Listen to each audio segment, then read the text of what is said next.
কারে বল? দর্শকদের।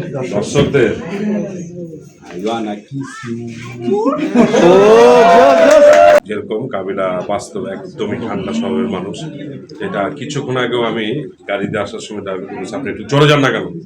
বলে আসতে থাক না, উনি যাক যেভাবে পারে যাক। তখনই বোঝা গেছে যে আসলে এই কাবিলা অনেক ঠান্ডা। কাবিলা বাস্তবে অনেক অনেক অনেক বেশি ঠান্ডা, চুপচাপ। এখন তো বউ বাচ্চা আছে, ফ্যামিলি নিয়ে যাওয়ার ইচ্ছা আছে কিনা? ইচ্ছা তো থাকি, এটা তো থাকবেই। যদিও আমার বউ বলছে আমরা শেষের দিকে যাবো, আমি ঠিক আছে ইনশাল্লাহ যাবো, একদিন ওর একটু ঘুরে আসতে হবে, বউকে অ্যাটলিস্ট খুশি করার জন্য।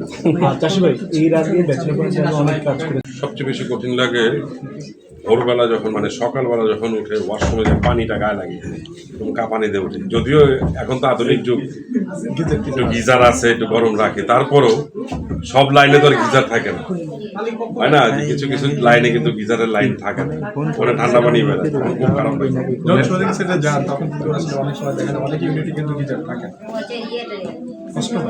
কষ্ট হবে না?